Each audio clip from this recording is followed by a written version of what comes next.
이번 주 토라 포션의 이름은 나소입니다. 계수하다, 들어 올리다 라는 말씀의 뜻이 있지요. 민수기 2장 2절의 말씀, 이스라엘 자손은 각각 자기의 진영의 군기와, 나와 있죠. 우리 교회도 군기, 깃발이 있습니다. 자기의 조상의 가문의 기호 곁에 진을 치되 회막을 향하여 사방으로 치라 말씀하시죠. 이스라엘 진영 중심에는 성막이 있으며 성막 안에는 무엇이 있느냐? 하나님의 말씀과 그리고 구름과 불기둥으로 함께 계시는 성령님이 계셨습니다.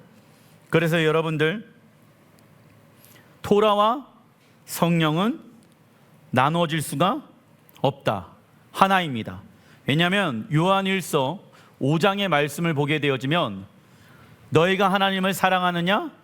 그렇다면 주의 계명을 지켜 행하라. 우리가 하나님을 사랑한다라고 하면은 사도 요한은 뭐라고 말씀하고 있습니까? 주의 계명을 지켜 행하라. 세상의 방법으로 하나님을 사랑하지 말고 하나님의 말씀을 지켜 행하게 되어졌을 때 너희는 하나님을 사랑한다는 것을 증거하게 되어질 것이다. 그래서 토라와 성령은 분리되어질 수가 없죠. 하나입니다. 그리고 성령의 검은 무엇으로 만들어져 있습니까? 진리. 그래서 성령님은 진리의 영이죠. 그런데 이 성령의 검이 언제 무겁게 되어집니까? 언제 그 하나님의 말씀이 귀찮아질까요? 내가 주인 되어진 삶을 살게 되어졌을 때 하나님과의 관계가 멀어지기 시작합니다. 그래서 그때부터 하나님의 말씀이 귀찮아요. 하나님의 말씀대로 살아가는 게 힘들어요. 내 뜻대로 살아가는 게 옳은 것 같아요. 그게 맞는 것 같아요. 하지만 육신의 생각의 끝은 사망이라는 것을 우리는 알아야 합니다. 그래서 광야의 여정을 통과하는 이스라엘 백성들은 하나님의 말씀과 성령의 인도함을 받았다. 우리는 성막의 모습을 통해 새 생명을 얻은 우리가 어떻게 앞으로 살아가야 하는지를 알 수 있죠. 첫째, 읽어보겠습니다. 교회 공동체는 하나님의 말씀과 성령님의 인도하심을 받아야 합니다. 말씀만 있는 것이 아니라 성령님의 인도하심을 받아야 하지요. 둘째, 교회 공동체는 함께 모여 하나님을 경배해야 한다. 여러분들, 성막은 요한계시록에 보게 되어지면, 히브리서에 보게 되어지면 무엇을 상징하는 장소였습니까? 새 예루살렘을 상징하는 장소였습니다. 그래서 하나님 말씀하시죠. 이 땅에서 성막 생활을 하면서 새 예루살렘에 들어갈 준비, 예행 연습을 하여라. 신앙생활 절대 혼자 하는 것이 아니다. 성령님과 동행한다는 것은 무엇을 말하는 것인지 아니? 하나님의 뜻 가운데 내 뜻을 내려놓고 그분의 뜻 가운데 연합하는 것이다. 그리고 너 혼자 예배드린다라고 생각하는 거지? 그건 잘못된 거야. 물론 혼자 예배드리는 것 중요하지만은 더 중요한 것은 무엇이니? 함께 12지파가 모여서 주님을 예배하라 라고 말씀하고 계십니다. 그렇다면 하나님이 함께 공동체 가운데 예배하고 말씀을 읽게 하시고 하게 하신 이유는 무엇입니까? 공동체 훈련인 거예요. 혼자서는 그 하나님의 나라의 훈련에 들어가는 것이 제한되어져 있습니다. 사람들과 함께 모여서 예배하고 사람들과 함께 모여서 또 이야기하고 하는 그 과정 가운데 이웃을 사랑하는 방법을 배우고 하나님의 말씀에 순종하는 방법을 배우라 라는 것이죠. 그래서 우리는 하나님께서 준비해 놓으신 공동체 안으로 깊이 들어가 무슨 훈련을 해야 됩니까? 공동체 훈련해야 한다. 하나님 사랑, 이웃 사랑함으로. 공동체 훈련 하기 싫으면 공동체 안에 정렬되어질 수가 없다. 이것이 성경의 가르침입니다. 민수기 5장부터는 이스라엘 백성들이 갖추어야 할 거룩함에 대해서 알려주고 계십니다. 민수기 5장 3절에 남녀를 막론하고 다 진영 밖으로 내보내어 그들이 진영을 더럽게 하지 말라. 내가 그 진영 가운데 거하느니라. 하나님은요, 나병 환자, 유출병이 있는 자, 시체로 부정하게 된 자들을 남녀를 막론하고 진영 밖으로 내보내라고 말씀하십니다. 이 말씀의 본질은 단순히 병에 걸린 사람을 격리하기 위함이 아니죠. 이는 무엇을 보호하기 위해 하나님이 말씀에 놓으신 것입니까? 공동체 안에 그래서 무엇이 옳은가 무엇이 틀린가는 본인들의 생각과 판단이 중요하지 않습니다. 저 또한 마찬가지죠. 목사님이 이야기하는 것은 이꼬로 하나님의 말씀이다. 맞을 수도 있고 아닐 수도 있습니다. 그래서 교회에 다니고 있는 성도들은 저 목사가 하나님의 말씀을 근거하여서 이야기를 하고 있는가 없는가를 분별할 수 있는 자가 되어야 될지라 믿습니다. 왜냐하면 광야에서 부정한 것은 순식간에 공동체 전체로 퍼져나가게 되어지며 모든 이들의 생명을 위협하기 때문이다. 이처럼 구원이 시작된 이가 세상의 가르침과 타협하여 부정함이 들어온다라고 하면 그는 영적 분별력을 잃어버리게 되어지며 거룩하신 하나님 또한 잃어버리게 되어진다. 그래서 생명과 죽음은 섞일 수 없으며 죄와 의로움도 섞일 수 없으며 거룩한 것과 세속적인 것은 섞일 수가 없는 것입니다. 민수기 5장 6절 읽어보겠습니다. 남자나 여자나 사람들이 범죄하는 죄를 범하여 여호와께 거역함으로 죄를 지으면, 여러분들 남자나 여자 사람들에게 범죄하잖아요. 그러면 이 죄는 누구에게 죄를 범하게 되어지는 것입니까? 여호와께 거역함으로 죄를 짓게 되어진다. 사람들과 어떠한 약속을 했는데 약속을 지키지 않아요?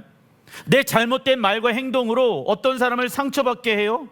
그러면 주님 뭐라고 말씀하십니까? 그거는 나에게 행한 거야. 사람들에게 행한 것으로 끝나지 않아. 그것은 나에게 행한 것이야. 그래서 우리는 이웃들에게 죄를 범하는 것을 멈추어야 합니다. 그 죄는 단순히 사람들에게만 행하는 것이 아니라 하나님 앞에서도 죄를 짓고 있는 모습이기 때문입니다. 근데 어떤 사람은 이렇게 얘기합니다. 굳이 그렇게 용서하고 사랑할 필요가 뭐가 있어? 하나님 앞에 그냥 죄 짓고 살지 않으면 되는 거 아닌가? 신앙생활을 이원론적으로 생각하는 사람들이 많이 있더라. 적어놔 주십시오. 하나님은 사람에게 죄를 범하면 하나님께 거역하는 죄, 범한 것이라고 말씀합니다. 하나님께 거역하는 죄를 범한 것이다. 그래서 우리는 사람에게 지은 죄와 하나님께 지은 죄를 별개로 생각하는 이분법적 사고를 버려야 합니다. 그리고 하나님을 사랑하는 자는 누구를 더 많이 사랑하게 되어집니까? 이웃을 사랑하게 되어진다. 이는 우리가 하나님을 사랑하는 것이 눈으로 보이는 형태로 나타나는 것을 말한다. 언제요? 우리가 이웃을 사랑하게 되어졌을 때, 하나님 사랑하는 것이 눈에 보이는 형태로 나타나게 되어지는 것이다. 그럼 이웃 사랑은 어떻게 하는 것입니까? 먼저 하나님 안에서 나를 사랑할 수 있어야 남도 사랑할 수 있게 되어진다. 그렇다면 내가 어떠한 자인가를 지속적으로 깨달아 알게 하기 위해서는 하나님과 친밀한 관계 가운데 있어야지 하나님이 원하는 방법으로 나를 사랑하고 그 사랑으로 이웃들을 사랑할 수 있게 되어진다. 우리가 하나님을 사랑하는 것이 눈에 보이는 형태로 나타나는 것이 이웃사랑이죠. 그렇다면 우리는 어떻게 이웃사랑해야 합니까? 우리가 원하는 방법으로 이웃을 사랑하는 것이 아니라 하나님께서 원하시는 방법으로 이웃사랑해야 한다. 왜냐하면 이웃사랑하는 것은 모든 율법의 완성이기 때문입니다. 야고보서 4장 1절에 너희 중에 싸움이 어디로부터 다툼이 어디로부터 나느냐? 싸움과 다툼이 나옵니다. 너희들의 삶 가운데 싸움이 일어나고 다툼이 일어나게 되어져. 그런데 그 뿌리가 어디에 있는지 아니? 너희 지체 중에서 정욕이 있다. 그 정욕은 무슨 정욕입니까? 싸우는 정욕. 사도 바울은 야고보 교회 안에서 지체 중에 적어놔 주십시오. 싸우는 정욕에 대해 지적합니다. 싸우는 정욕에 사로잡혀 있는 자는 하나님의 말씀보다는 자기의 생각, 자기의 감정, 자기의 뜻이 중요하겠죠. 그리고 자신의 진영 논리로 모든 것을 판단하게 되어지며 하나님의 마음보다는 자신의 의로움에 사로잡혀 신앙생활을 하게 될 것입니다. 자신의 진영 논리 무엇입니까? 이거는 맞는 거고 이거는 틀린 거야. 누가 하나님의 자리에 올라와 앉아 있습니까? 자신이 흑백 논리로, 진영 논리로 생각하는 거예요. 그래서 여러분들, 요즘 무슨 영이 이 나라에 임하게 되어집니까? 싸우는 정욕의 영, 서로 비난하고 비판하고 손가락질하고, 이러한 영이 이 지역에, 이 나라에 사로잡혀 있습니다. 다음은 하나님을 위해 서원하길 원하는 자에 대해서 하나님 말씀하시죠. 민수기 6장 2절, 이스라엘 자손에게 전하여 그들에게 이르라. 남자나 여자나 특별한 서원, 나와 있죠. 곧 나실인의 서원을 하고 자기의 몸을 구별하여 여호와께 드리려고 하면, 나실인 뜻은 나잘이며 뜻은 헌신하다, 구별되다, 절제하다입니다. 나실인은 이 땅을 향한 하나님의 뜻을 알게 되어 한정기간 동안 하나님을 위해 세속적인 쾌락을 멀리하고 자신의 시간, 재능, 자원을 여호와께 서원하게 되어집니다. 서원의 히브리 원어는 나다르이며 그 뜻은 적어나 주십시오. 의미는 무엇이냐? 하나님께 드리는 자발적 반응입니다. 하나님께 드리는 자발적 반응. 할렐루야. 그렇다면 왜 하나님 앞에 서원할까요? 왜? 하나님이 먼저 우리를 위해 서원하셨어. 그래서 아들 예수야를 이 땅 가운데 보내셨고, 우리의 생명을 구하기 위해 서원하신 그 하나님이 그 아들을 예수야의 십자가에 죽이시고 못 박게 하셨다. 누구를 구원하기 위해? 우리를 구원하기 위해 하나님이 서원하신 거야. 그 하나님의 서원을 아는 우리가 이제 하나님의 영광과 나를 위해 서원하겠습니다. 할렐루야. 이 서원은요, 어렸을 때부터 하는 것이 복입니다. 하나님, 나의 평생이 주의 나라와 영광을 위해 살아가게 하여 주십시오. 그렇게 살다 보면은 어떠한 일이 일어나는지 아십니까? 하나님, 내가 주님 앞에 서원합니다. 시간이 지나잖아요. 영적 돌파가 일어나게 되어지는 거예요. 문제 있잖아요. 그러면 하나님 앞에 어떠한 기도로 서원을 해요. 금식으로 서원해요. 예배로 서원해요. 그러면 영적인 돌파들이 일어나게 되어지는 거야. 왜? 육의 문제를 육으로 해결하지 않게 하여 주십시오. 육의 문제를 영으로 정복하고 다스리게 하여 주시옵소서. 하나님, 이 문제를 주께 올려드립니다. 나 이 문제가 해결되어질 때까지 30일, 3년, 30년 여호와를 위해 살겠습니다. 적어놔 주십시오. 하나님을 향한 서원은 우리의 마음, 감정, 환경에 대한 영적 돌파의 능력을 가지고 있다. 영적 돌파의 능력을 가지고 있다. 그리고 하나님 나라의 완성은 하나님을 향해 열심히 있는 자, 하나님께 서원하는 자를 통해 이루어지지요. 그래서 서원은요, 하나님 앞에 서원하다라는 것은 부담스러운 것이 마땅하다. 아니다. 그런데 하나님 앞에 서원하는 것이 부담스러운 사람들이 있죠. 꺼려하는 사람들이 있죠. 머뭇거리는 사람들이 있죠. 그 사람은 지금 어떠한 관계를 확인해 봐야 합니까?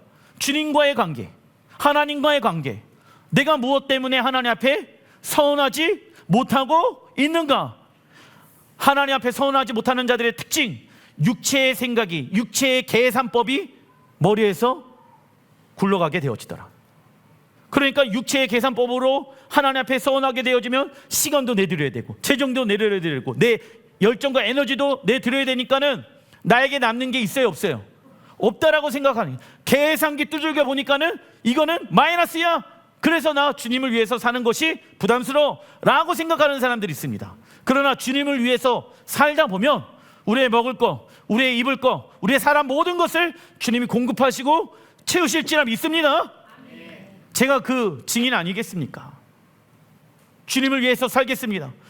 그 이후로 제가 23년, 24년 동안 딴 길로 세워본 적이 단 하루도 없습니다. 사도 바울과 세례 요한은 태어나면서부터 죽을 때까지 나실인으로 살았다. 이는 구약에서 나온 제사장들만이 하나님을 위해 살아가는 것이 아니라 어느 누구나 하나님을 위해 살 수 있는 나실인 서헌법을 하나님이 만들어 놓으신 것이죠. 이들이 이렇게 하나님의 나라를 위해 서원할 수 있던 이유는 하나님이 먼저 우리를 위해 서원하셨기 때문이다.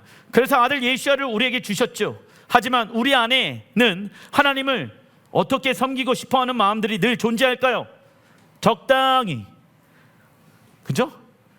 그래서 막 유혹하죠. 믿음이 없는 자가, 여보 적당히 좀 해. 아 맞아, 내가 정신 차려보니까 신앙생활 적당히 해야 돼.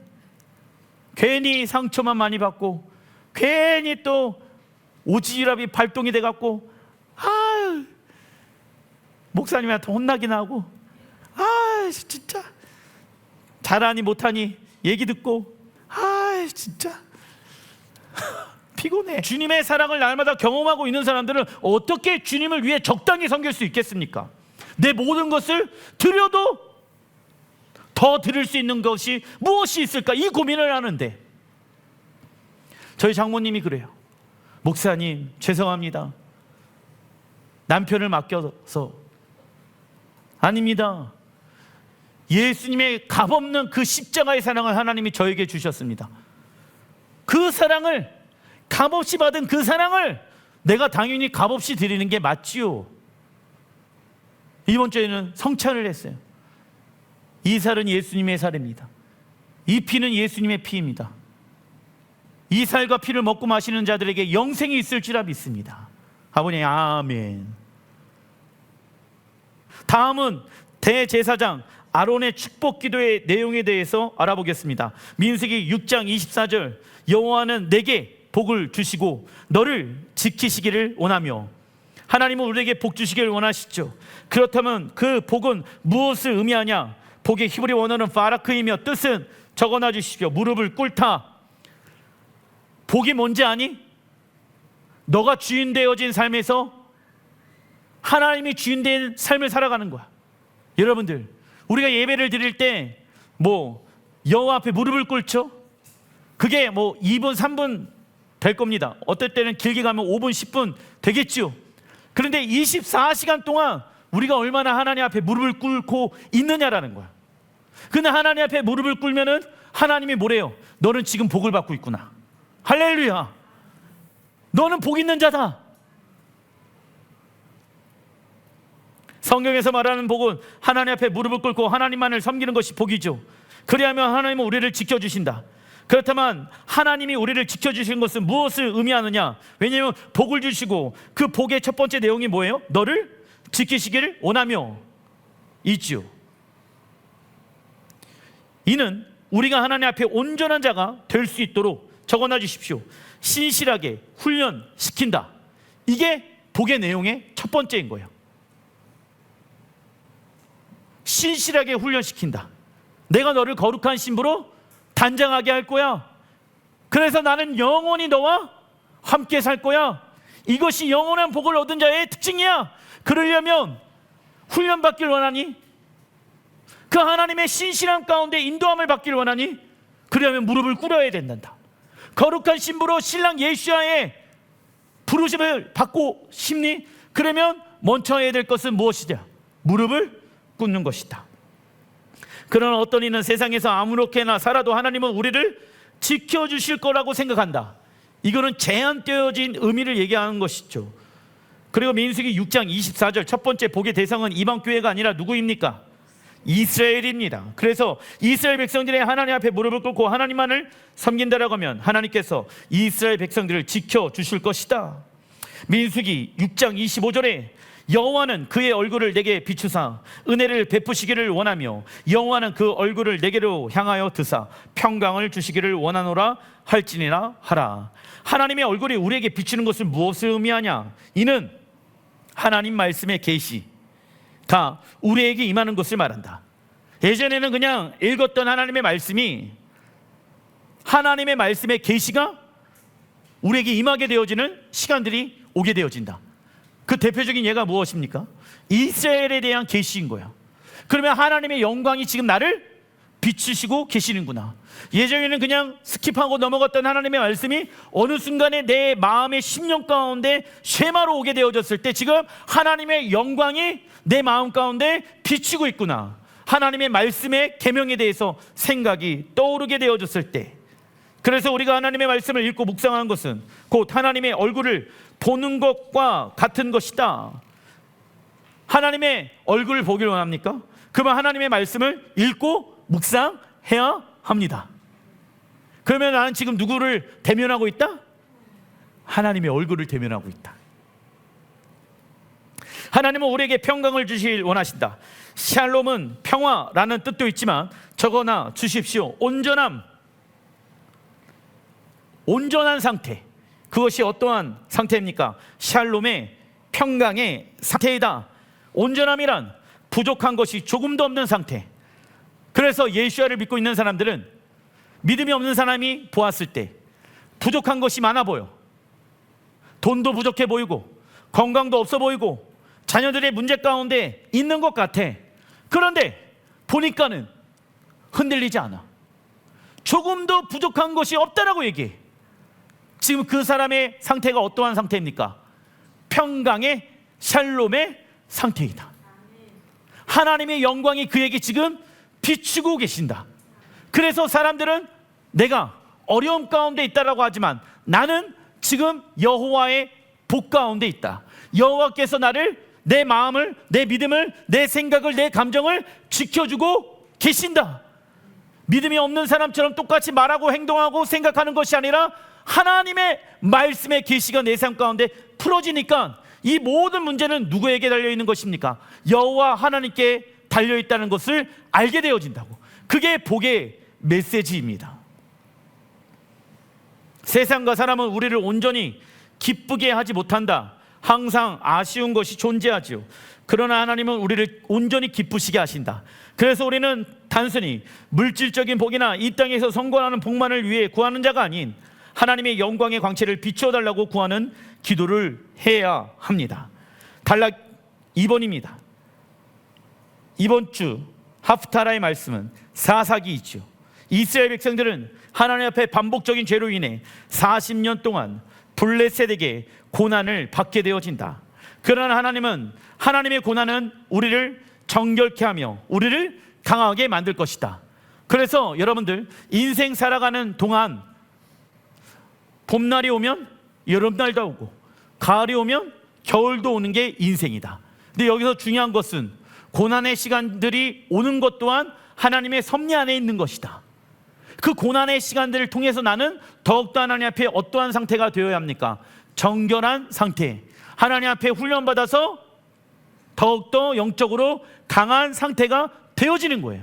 고난을 너무 어렵게만 생각하면 된다 안 된다? 안 된다. 우리 아이들에게도 제가 얘기해 줍니다. 돈으로 고난을 막을 수 있는 것이 아니야. 고난이라는 것은 인생 가운데 계속해서 오는 거야. 하나님이 그런 시스템을 만들어 놨어. 그 고난이 오게 되어졌을 때 너희들의 영혼은 더욱더 정결하게 되어질 것이며 너희들의 영혼은 더욱더 강건해지게 될 것이다. 그때 불평불만하지 말고 여호와를 경외하라. 사사기 13장 17절, 여호와의 영광을 경험한 이 단지파의 아들 중에 마노아가 임신하지 못하는 아내를 통해 이스라엘을 구원할 삼손을 낳게 될 것을 계시로 받게 되어집니다. 사사기 13장 17절, 당신의 이름이 무엇이니까 당신의 말씀이 이루어질 때 우리가 당신을 존귀 여기리이다 하니, 삼손의 아버지 마노아는 적어놔 주십시오. 여호와의 이름이 무엇인지를 알기를 원하였다. 왜요? 왜 하나님의 이름을 알기를 원하였을까요? 하나님의 이름을 알면 알수록 믿음이 성장되어지기 때문입니다. 하나님의 성품을 알면 알수록 내 믿음이 성장되어지기 때문이죠. 우리 또한 평생에 하나님의 이름, 성품을 알아가야 하죠. 그 이유는 우리의 믿음은 하나님이 어떤 분인지를 알게 되어졌을 때 성장하기 때문이다. 즉 우리의 구원이 완성되어질 때까지 하나님의 이름을 알아가야 믿음이 성장하고 구원을 완성할 수 있는 것입니다. 그러나 우리가 하나님의 말씀에 순종하기 어려운 이유는 무엇 때문이다? 하나님이 어떠한 분인지를 모르기 때문에 순종하기가 어려운 거예요. 신뢰함이 없잖아. 그 결과 하나님의 음성보다는 무엇에 의해 살아간다? 자신의 자아에 의해 살아가게 되어진다. 그래서 잠언서 18장 10절에 읽어보겠습니다. 여호와의 이름은 견고한 망대라. 의인은 그리로 달려가서 안전함을 얻으리라. 아멘. 우리는 이 땅에 살아가는 동안 행복, 기쁨, 사랑, 안식을 경험할 때가 있는 반면 두려움, 어려움, 환난을 경험할 때가 있다. 이때 우리에게 있어서 망대는 무엇인가를 확인해 봐야 합니다. 어떤 이는 친구가 망대이죠. 돈이 망대이죠. 권력의 이름이 망대가 될 수 있습니다. 그러나 이 망대는 무엇하지 않다? 견고하지 않다. 하나님의 여호와의 이름만이 견고한 망대입니다. 그리고 우리가 견고한 망대신 하나님만을 바라보고 있는 것이 아니라 적어놔 주십시오. 그리로 달려가 세상이 줄 수 없는 진짜 안정감을 누려야 합니다. 그리로 달려가라. 바라만 보고 있지 말고 여호와의 이름은 견고한 망대라. 의인은 그리로 달려가서 안정감을 얻으리라. 하나님께 나아가라. 하나님께 달려가라. 그래야면 세상이 줄 수 없는 안전함을 누리게 될 것이다. 사사기 13장 18절 읽어보겠습니다. 여호와의 사자가 그에게 이르되 어찌하여 내 이름을 묻느냐? 내 이름은 기묘자라. 아멘. 기묘자의 히브리 원어는 펠리이며 그 뜻은 적어놔 주십시오. 비밀스럽다, 감추어지다 입니다. 비밀스럽다, 감추어지다. 삼손의 아버지가 물어보는 거예요. 여호와여, 당신의 이름을 알려주십시오. 저의 아내는 임신을 할 수 없습니다. 그런데 저희 가정 가운데 자녀를 주시고 그 자녀를 통해 이스라엘을 구원하신다고요. 나에게 당신이 어떤 분인지 더 구체적으로 알려주십시오. 나는 기묘자다. 비밀스럽다, 감추어져 있다. 여러분들, 비밀스럽고 감추어진 존재는 누구를 말합니까? 예수와. 왠지 아세요? 여러분들, 삼손의 아버지와 삼손의 아내는 이름이 나와 있지는 않지만 상태가 어떠한 상태냐? 아이를 임신하지 못하는 상태.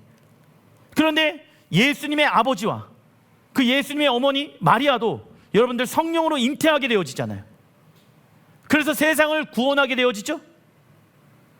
그런데 그 예수와는 누구나 알아볼 수 있는 것이 아니었습니다.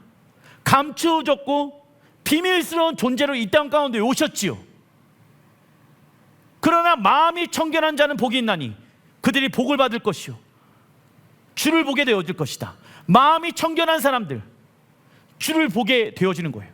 하나님의 크고 놀라운 비밀들을, 감추어졌던 그 비밀들을 보게 되어지는 일들이 일어나게 되어질 것이다. 그게 무엇입니까? 기묘자인 거예요. 하나님, 기묘자 대신 예수와 우리 자녀, 우리 남편, 우리 아내, 우리의 가정, 직장을 향한 하나님의 크고 비밀한 감추어진 그 일들을 우리에게 계시해 주십시오. 그러면 그 간절한 사모함을 가지고 있는 자들은 여호와께서 말씀하기 시작할 것입니다. 왜냐? 하나님의 비밀스러운 감추어졌던 일들은요, 누구를 통해 풀어지기 시작합니까? 하나님의 말씀에 순종하는 자들을 통해 그 계시가 풀어집니다. 하나 순종하잖아요, 10가지의 계시가 임하게 되어집니다. 2개 순종하잖아요, 20개의 계시가 막 쏟아지게 되어질 것입니다. 그래서 믿음이 없는 사람이 물어봅니다. 그렇게 살아가는 거 피곤하지 않아? 어려운 거 아니야? 그런데 이 사람이 얘기합니다. 아니야, 얼마나 재밌고 얼마나 익사이팅하고 얼마나 놀라운 일을 매 순간마다 경험하는지 모른다. 하나님의 선하심을 맛보아 알지어다. 그 사람에게 과감하게 얘기할 수가 있는 거야. 하나님의 선하심을 맛보아 알아야 된다. 그러려면, 네가 맛보려면 그 음식을 취해야 되는 것은 너의 몫이다. 취하지 않고 어떻게 맛볼 수가 있겠는가? 기묘자, 펠리, 이는 사람의 지각과 이성으로는 도저히 측량하거나 설명할 수 없는 신비를 의미한다. 그래서 우리는 어떠한 신앙을 주의해야 됩니까? 눈에 보이는 신앙, 비밀스럽고 감추어진 그 예수야를 우리는 알아야 되잖아. 그런데 사람들은요, 눈에 보이는 신앙을 원해. 빠른 기도의 응답을 원해. 그 결과 어떻게 되어집니까? 기복주의의 신앙으로 빠지게 되어진다고. 하나님 말씀하십니다. 나와 친밀한 관계를 맺자. 우리는 눈에 보이는 신앙생활을 주의해야 된다. 왜냐하면 우리의 신앙이 환경에 의해 끌려가기 때문이다. 그렇다면 우리를 향한 하나님의 비밀스럽고 감춰진 계획은 언제 열리게 되어집니까? 우리가 순종할 때이죠. 그리고 기묘자에 대해서 이사야 선지자가 다음과 같이 말씀합니다. 이사야 9장 6절 읽어보겠습니다. 이는 한 아기가 우리에게 낳고 한 아들을 우리에게 주신 바 되었는데 그의 어깨에는 정사를 메었고 그의 이름은 기묘자라 모사라 전능하신 하나님이라 영존하시는 아버지라 평강의 왕이라 할 것임이니라. 아멘. 이 말씀에서는요, 기묘자와 모사를 합쳐서 사용하게 되어집니다. 기묘자는 비밀스럽다, 감추어지다의 뜻을 가지고 있으며 모사의 히브리 원어는 요에치이며 뜻은 계획하다, 조언하다입니다. 계획하다, 조언하다. 삼손의 아버지 눈에는 보이고 귀에 들리는 유한한 이름을 구하였습니다. 그러나 하나님은 당장 눈에 보이지 아니하고 귀에 들리지는 않지만 이 땅에 오실 메시아 예수야는 기묘자와 모사처럼 사람의 한계를 뛰어넘는 놀라운 지혜로 우리의 길을 인도하실 분으로 오실 것을 말씀하고 계신다. 따라해 주십시오. 예수야는 기묘자와 모사이십니다. 이 비밀스러운 나를 향한 계획들은요, 다른 사람이 알려줄 수 있는 게 아니야. 믿음의 사람이 믿음이 없는 사람들에게 가이드라인은 제시할 수 있겠으나 그 비밀은 하나님과의 관계를 통해 내가 풀어낼 수 있는 것입니다. 그 비밀스러운 기묘자 모사 대신 예수야를 여러분들의 삶 가운데 순종함으로 풀어내시길 축복합니다. 에베소서 3장 18절에 모든 성도와 함께 지식이 넘치는 그리스도의 사랑을 알고 그 너비와 길이와 높이와 깊이가 어떠함을 깨달아 말씀하시죠. 우리가 하나님의 사랑에 대한 지식이 얼마나 넓고 길고 높고 깊은가를 깨닫기 위해서는 무엇을 해야 합니까? 하나님의 말씀을 지켜 행하며 하나님과 이웃을 사랑하는 위대한 삶을 살고 있는 이에게 하나님의 아름다운 영광을 더 계시해 주실 것입니다. 순종하고 하나님 사랑하고 이웃 사랑하는 들에게 계속해서 그분의 계시가 풀어지기 시작한다. 그런데 어떤 사람들은 이 예언 사역하고 환상 사역하고 있는 사람들, 보이고 계시를 받았다라는데 이웃 사랑 안 하고 하나님 사랑 안 하고 순종 안 하고 그냥 맨날 보기나 뭘 보고, 그런 사람들은 뭡니까? 점쟁이에요. 점쟁이, 무당이. 그리고 하나님은 당신의 아름다움을 우리에게 점차적으로 드러내셔서 우리를 압도할 것이다. 그리고 지혜와 계시의 영이신 성령님은 우리의 무엇을 바꾸어 버리시냐면, 적어놔 주십시오. 지식, 감정, 의지의 영역, 지식의 영역, 감정의 영역, 의지의 영역을 바꾸어 버리시고 우리가 하나님을 전심으로 구하는 자가 되도록 하실 것입니다. 왜냐하면 우리가 하나님 나라에 들어가게 되어지며 하나님의 아름다우심은 영원한 시간 가운데 계속해서 드러나고 나타나기 때문입니다. 그래서 지식의 영역, 감정의 영역, 의지의 영역이 바뀌게 되어진다. 왜냐하면 우리가 하나님 나라에 들어가게 되어지면 하나님의 아름다우심은 영원한 시간 가운데 계속해서 드러나기 때문이지요. 사사기 13장 20절 읽어보겠습니다. 불꽃이 제단에서부터 하늘로 올라가는 동시에 여호와의 사자가 제단 불꽃에 휩싸여 올라간지라. 마노아가 그의 아내가 그것을 보고 그들의 얼굴을 땅에 대고 엎드리니라. 아멘. 여러분들 그것을 봤죠? 삼손의 아버지와 엄마는 여호와의 영광이 불로 임하는 것을 보게 되어집니다. 마음이 청결한 자는 복이 있습니다. 그들은 주를 보게 되어질 것입니다. 할렐루야. 삼손의 아버지가 하나님께 예배를 드리는 순간 하늘로부터 불이 내려와 그의 제물을 태우고 하늘로 올라가게 되어집니다. 이처럼 우리가 드려지는 예배를 통해 우리는 무엇을 맛보아 알 수 있습니까? 하나님의 영광. 하나님은 우리가 매일같이 드려지는 찬양, 예배, 단순함 속에서 영광을 경험하길 원하신다. 그래서 우리가 예배의 영이 임할 때까지 계속 찬양하고 예배하다 보면 어느 순간에 하나님의 영광이 내려오기도 하고 영광 안으로 이끌어 올리시기도 합니다. 이때 우리는 주님을 향한 배고픔과 목마름을 가지고 있어야 하지요. 그리고 우리 안에 계신 하나님의 영광은 우리의 성품과 삶을 변화시켜 세상 가운데 영광의 빛을 비추는 거울의 역할을 감당하게 할 것입니다. 그래서 어떤 사람은요 하나님의 영광을 1분, 어떤 사람은 하나님의 영광을 5분, 어떤 사람은 하나님의 영광을 10초 잠깐 경험할 수 있다. 하지만은 짧게 길게 경험하는 게 중요한 게 아니다. 하나님의 영광을 경험하는 게 중요하다. 어떨 때는 하나님이 5분 동안 임할 때가 있고 어떨 때는 하나님의 영광이 10분 동안 임할 때가 있습니다. 근데 중요한 것은 무엇이냐면 그 영광이 어떻게 임하였는가를 계속 감각적으로 찾아야 되는 거예요. 어느 때 성령님이 여호와의 영광으로 함께 하셨지? 그거에 대한 감각이 계속 내 안에 발달이 돼야 되는 거야. 근데 그것은 예배와 기도와 이 반복적인 신앙생활을 하게 되어졌을 때 찾게 되어지는 거야. 누가 설교로 알려줄 수 있는 것은 잠시 잠깐 알려줄 수는 있지만 그 영광을 경험할 수 있는 것은 한계점이 있습니다. 그 사람이 직접 기도하고 그 사람이 여호와 앞에 구하는 시간들을 갖게 되어졌을 때 이렇게 하나님을 예배하게 되어졌을 때 이렇게 하나님의 영광으로 임하였지라는 그것을 알아야 된다고. 그래서 빨리 그분의 영광을 찾을 수 있는 사람, 순간적으로 내 육신은 연약해서 하나님의 영광이 떠날 수는 있겠으나 바로 그분의 영광을 다시 구할 수 있는 사람이 되어야 될지라 믿습니다. 왜냐하면 하나님의 영광이 이 세상 가운데 나타나기 때문이죠. 그리고 그들은 얼굴을 땅에 대고 엎드리게 되어진다. 히브리 원어로 엎드리다, 샤하, 예배의 뜻을 가지고 있습니다. 히브리어 샤하는 무릎을 꿇고 고개를 숙여 얼굴을 땅에 맞대고 경의와 존경을 나타내는 것을 의미한다. 이는 강제로 복종하는 것을 말하는 것이 아니라 어떠한 복종이요? 차원하는 복종을 가리킨다. 누가복음 18장 14절에 무릇 자기를 높이는 자는 낮아지고 자기를 낮추는 자는 높아지리라 하시니라. 여러분들, 우리가 하나님의 나라에서 높아지길 원하시죠? 그러면 이 땅에 살아가는 동안 어떻게 됩니까? 낮아져야 된다. 무릎을 꿇어야 된다. 주님께. 그러한 인생 왜 살아가냐? 나 하나님 나라에 들어가 높아지기를 갈망하기 때문에. 근데 이 땅에서 목소리가 높아? 이 땅에서 내 뜻대로 살고 싶어? 내가 높아지길 원해? 그러면 여러분들 어떻게 됩니까? 하나님 나라에서는 낮아진다. 왜 내 생각과 내 뜻과 내 감정과 내 의를 주님 앞에 비워드립니까? 하나님 나라에서 높아지기 위해서. 이것이 우리의 갈망함이 되어야 된다고.